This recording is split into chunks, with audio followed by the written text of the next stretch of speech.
अब आप लोगों को मैं इस पुस्तक से कुछ और महत्वपूर्ण जानकारी देता हूँ जो आप लोगों के लिए अति आवश्यक है। चवर वंश की एकता में बिखराव, काम के आधार पर अलग अलग जातियां, यानी चवर वंश जो था उससे आज की कौन कौन सी जातियों की उत्पत्ति हुई है वो मैं आपको बताने वाला हूँ। लिखा है मूल निवासियों को आर्यों ने युद्ध में हराकर दास बना लिया। पिछले वीडियो में मैं आपको बोल चुका हूँ कि आर्यों की जगह आप यवनों को याद रखना चालू कर दें, क्योंकि भारत में आज जो यवन रहते हैं वो स्वयं को आर्य ही कहते हैं, तो यहाँ पे आर्यों की जगह यवन शब्द होना चाहिए। आगे लिखा है चमड़े का स्रोत पशुधन इन्हीं की देखरेख में छोड़ दिया गया। मुख्य रूप से खेती से जुड़े काम इनसे लिए जाने लगे। जैसे चमरवंशियों को यवनों ने हराया तो इनसे खेती का काम करवाने लगे थे। इनमें से कुछ लोगों ने दूसरे शिल्पकारी के कामों में दक्षता हासिल कर ली, अर्थात कुछ और काम सीख लिए इन्होंने। धीरे धीरे दूसरे पेशों में गए चमरवंशियों के अलग अलग समूह पनपे और वे अलग अलग जातियों में विभाजित हो गए। यानी धीरे धीरे लोगों ने काम सीखा और काम के आधार पर वो धीरे धीरे बंटना शुरू हो गए। मैं आपको कई बार ये बात बता चुका हूँ कि मौर्य काल में कोई जाति व्यवस्था हमारे देश में नहीं थी। मेगास्थनीज की इंडिका इसकी गवाह है, उसे आप पढ़ सकते हो। इसके बाद हमारे देश में वर्ण व्यवस्था आई है, फिर वर्ण व्यवस्था के बाद जाति व्यवस्था का निर्माण हुआ है। उससे पहले आप जाति व्यवस्था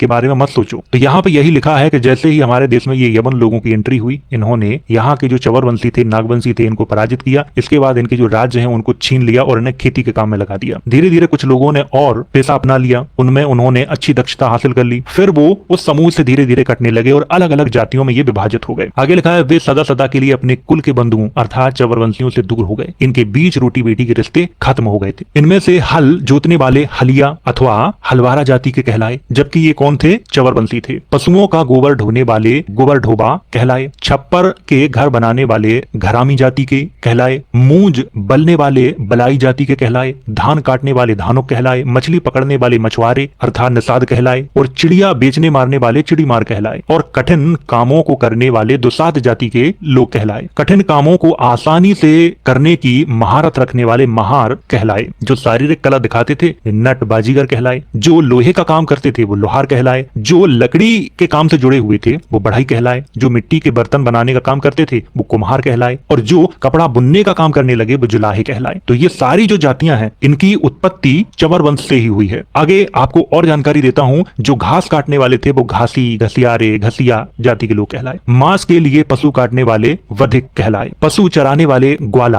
कहलाए। और कपड़े धोने वाले धोबी कहलाए। इसके अलावा बांस से आजीविका चलाने वाले बंसफोड़ कहलाए। तो जितनी जातियों के यहाँ पर मैंने नाम लिए हैं ये प्राचीन काल में अर्थात यवनों के आने से पहले हमारे देश के शासक थे। यवनों ने जब इनको पराजित किया, पराजित करने के बाद इनके राज्य छीन लिए गए और इन्हें खेती का काम दे दिया गया। धीरे धीरे ये अपने समूहों से बिछड़ गए, अलग अलग काम करने लगे और इन जातियों का निर्माण हुआ। आज जो जातियां आपस में लड़ रही हैं एक दूसरे को ऊंचा नीचा कहने में, वो कोई और नहीं है, ये सब चमरवंशी ही है। आज इनमें ही इतनी लड़ाई छिड़ी है कि ये दूसरों से लड़ने की अपेक्षा खुद से ही लड़ना पसंद कर रहे हैं। आगे लिखा है सभी दलित पिछड़ी जातियां पहले चमारों में ही शुमार होती थी। मूल नाम इनका चमर ही है। आजकल एक ही जाति ऐसी है जिसने अपनी मूल पहचान बरकरार रखी है, जो है चमार। बाकी जातियों ने अपने पेशा के आधार पर, व्यवसाय के आधार पर अपना नाम रख लिया है और चमारों से स्वयं को अलग कर लिया है और चमरवंशी भी कहना बंद कर दिया है, जबकि ये मूल रूप से सब चमरवंशी ही है। इस बात का मौजूदा उदाहरण 1920 में अंग्रेजी लेखक G.W. ब्रिक्स महोदय की लिखी पुस्तक दी चमार। यह पुस्तक बताती है कि उस समय 1156 जातियां चमारों में शुमार होती थी। 1156 अंग्रेजों के जमाने में, यानी 1920 में। 1920 के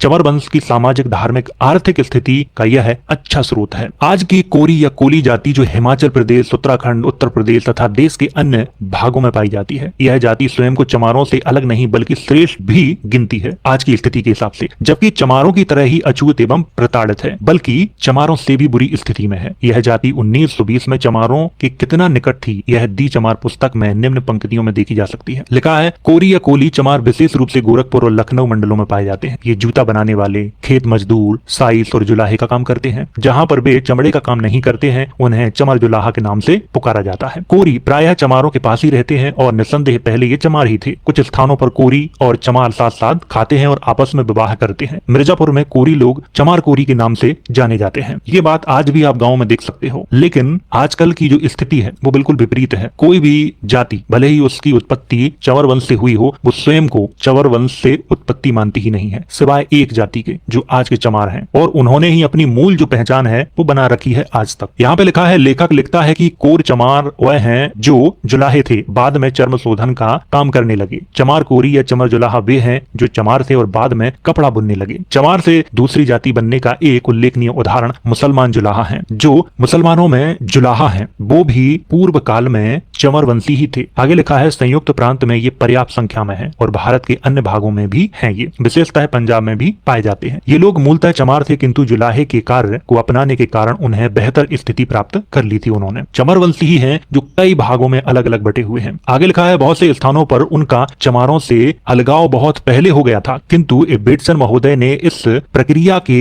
अभी भी जारी रहने के उदाहरण बताए हैं। उनके अनुसार अनेक समूह जुलाहे बन गए हैं, चमर जुलाहा, कोरी जुलाहा, मुसलमान जुलाहा और रैदास जुलाहा। बहुत से उदाहरण हैं जिनमें से चमार शब्द को जुलाहा के आगे से हटा दिया गया है, क्योंकि ये अपमान का प्रतीक है, इसीलिए चमार शब्द को हटा दिया गया। अब केवल जुलाहा रह गया है, कहीं कोरी रह गया है, कहीं रैदास रह गया है। यहाँ पर लिखा है हरियाणा के गुड़गांव जिले में कोरी चमार कहलाते हैं। कोरी उत्तर प्रदेश में आज भी चमारों की एक उपजाति है, वहाँ उन्हें आज भी कोरी चमार, कोरिया चमार या कोली चमार कहा जाता है, जबकि कोरी चमार वहाँ जूता बनाने के साथ साथ रुई बुनने, कपड़ा बुनने का काम भी करते हैं। उत्तर प्रदेश में कोली चमार लखनऊ, बस्ती, इलाहाबाद, सुल्तानपुर, फैजाबाद, जौनपुर और प्रतापगढ़ में अच्छी आबादी में है। लेकिन अन्य राज्यों में स्थिति बिल्कुल विपरीत है। मैं पिछले वीडियो में आपको बता चुका हूं कि अन्य राज्यों में जो कोली हैं या जो कोरी हैं, उन्होंने स्वयं को कोली लिखना शुरू कर दिया है और स्वयं को वे राजपूत मानते हैं। तो अलग अलग क्षेत्रों में इनकी अलग अलग स्थिति है, आपको ये भी ध्यान में रखना पड़ेगा। यहाँ पे लिखा है एक ब्राह्मण ग्रंथ के श्लोक के अनुसार जुलाहे का कार्य कपड़ा बुनने के साथ साथ चर्म का सामान बनाना भी बताया है। संत कबीर जी भी चमर जुलाहा थे। इस जाति को कहीं कोर चमर तो कहीं चमर कोरी के नाम से भी जानते हैं। संत कबीर दास के बारे में आज भी ये बताया जाता है कि वो मुसलमान थे, लेकिन संत कबीर के जो तर्क हैं वो इतने जबरदस्त हैं कि वो बार बार ये सोचने पर मजबूर कर देते हैं कि इनका संबंध चमर वंशियों से है। तर्क के मामले में चवर वंशियों को कोई भी पराजित नहीं कर सकता और ये चीज आज भी चवर वंशियों में दिखाई देती है। आगे लिखा है आज दुसाध जाति स्वयं को चमारों से अलग और उच्च सामाजिक स्थिति में मानती है, लेकिन सन 1920 तक दुसाधों को दुसाध जुलाहे या चमार दुसाध ही कहा जाता।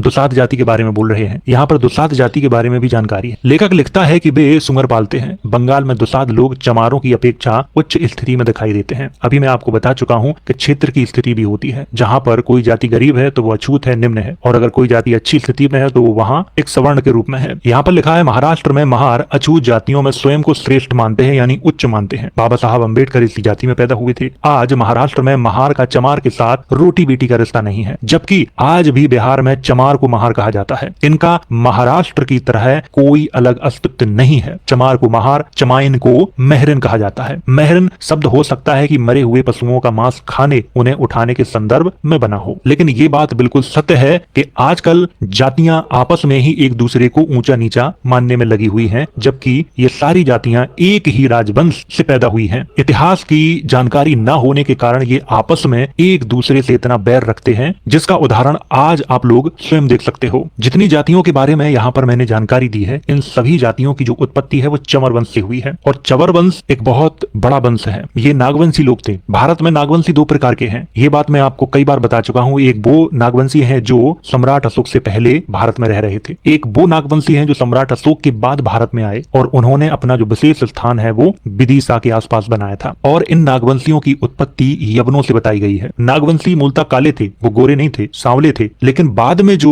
नागवंशी हमारे देश में आए वो गोरे थे, इसीलिए विद्वानों ने उनकी उत्पत्ति यवनों से मानी है। इन दो पुस्तकों में बहुत ही अच्छी जानकारी दी गई है। अगर आप लोग इन पुस्तकों को पढ़ना चाहते हो तो इनकी जो लिंक है वो वीडियो के डिस्क्रिप्शन बॉक्स में दे दी जाएगी, तो वहां से मंगवा के इन्हें आप जरूर पढ़ें। अपनी अपनी जाति का इतिहास खोजने का प्रयास करें ताकि आप अपने आप को स्वयं जान सकें कि हमारे पूर्वज कौन थे, क्या करते थे और आज हमारी जाति इस स्थिति में क्यों है। ये सब कुछ आप जान सकते हैं। हमारे देश में जातियों की लड़ाई बहुत ज्यादा है और बिना जाति को जाने लोग एक दूसरे को पूरी तरह से स्वीकार भी नहीं करते हैं। तो इस वीडियो के अंदर मैंने आपको बहुत ही महत्वपूर्ण जानकारी दी। मैंने